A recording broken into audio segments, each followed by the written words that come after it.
Hello everyone, எதை பற்றி பார்க்க போகிறோம்னா வந்து மெடிக்கல் அட்மிஷன்ஸ் பற்றி தான் பார்க்க போகிறோம். ஸோ இப்போ பார்த்தா நிறைய சோஷியல் மீடியாவில் நிறைய ப்ரொமோஷன் நீங்கள் பார்த்துருப்பீங்க.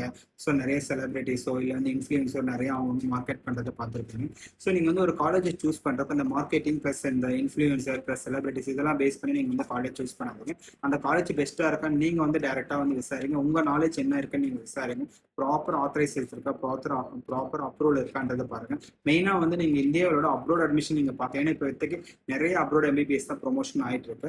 ஸோ நீங்கள் அப்ரோட் எம்பிபிஎஸ்ன்னு பார்க்குறப்ப என்என்சி ரூல்ஸ் படி கரெக்டாக இருக்கா, 54 மந்த் அங்கே வந்து கிளாஸஸ் நடக்குதா, ஓன் ஹாஸ்பிட்டல்ஸ் இருக்கா, இல்லை அவங்களோட கண்ட்ரிலேயே வந்து அவங்க மெடிக்கல் காலேஜ் ட்ரைனிங் கொடுக்குறாங்களா, எல்லா நார்ம்ஸ் பிரகாரம் தான் இருக்கான்றது நீங்கள் ரொம்ப ப்ராப்பராக கவனிங்க. ஸோ அங்கே இருக்கவங்க ரிவ்யூ போடுறாங்க, ஸ்டூடெண்ட்ஸ் சொல்கிறாங்க, ப்ளஸ் வந்து உங்களுக்கு வந்து இன்ஃப்ளூயன்சர் மார்க்கெட் பண்ணுறாங்க, நீங்கள் பிலீவ் பண்ணாதீங்க.